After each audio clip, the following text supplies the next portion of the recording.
Hi, Jamie with UK Extension, and we're talking perennials again. And today I'm a little excited because I get to talk about one of my all-time favorite plants. This is Baptisia, or false indigo. This is not the straight species form. Kentucky is home to 4 native Baptisias, mostly in the far western tip of the state that would have been a little bit more prairie. But our native form is a deeper shade of blue, but they're all lovely. They are legumes, which means they thrive and grow well in poorer, leaner soils. They are a little slow to make a giant clump like this. The hybrids are faster than the native species. Our native species, by the way, come in 2 white forms, a neon yellow that may not be native to Kentucky itself, but close by. And then there is the blue, of course, the brilliant blue. This is, I believe, some of the work of Jim Alt at the Chicago Botanical Garden, and he's done a whole series. This is his Prairie Blues Starlight. It's one of my favorites.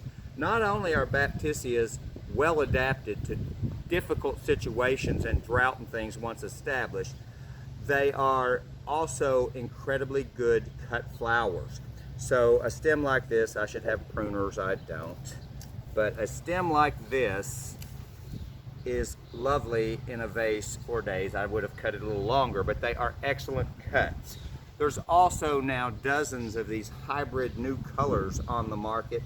I gotta be honest, the native has the cleaner, purer colors. The blue is bright, the yellow is bright, and there's starting to be some cultivars, but many of the hybrids will have muted, softer shades.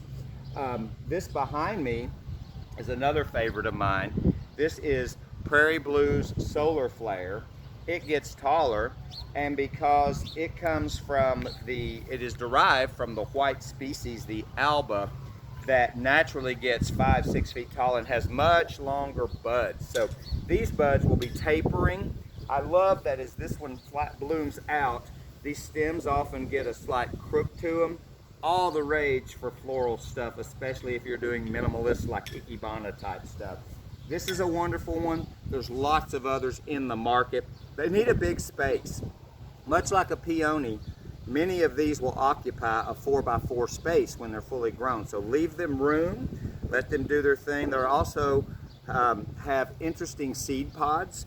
For lack of better terminology, I think they look like pregnant lima beans. If you took a lima bean and blew it up, this is kind of what the seed pods look like, and they turn to a lovely dark blackish brown late in the season.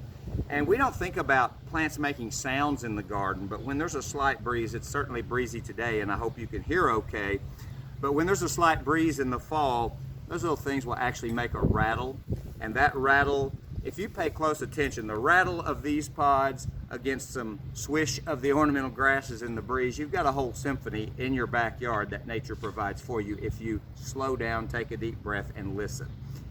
These are great plants. I love when natives are super performers and super easy like this. Be aware, not every native plant belongs in your garden. Some of them are so invasive and so spreading they would be just weedy thugs, but this is not one.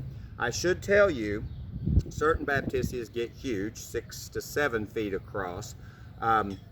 Prairie Blues Twilight is one of those. It's a darker shade of kind of a maroon gray color, and they will seed. You will occasionally see little seedlings popping up, and you can move those to other areas, or with some of the hybrids, I get more seedlings than I want, and I just kind of rake them out like you would a weed when they're small. So Baptisias are wonderful native plants. They have lots of benefits. They build many nutrients. They take nutrients or fix nitrogen from the air.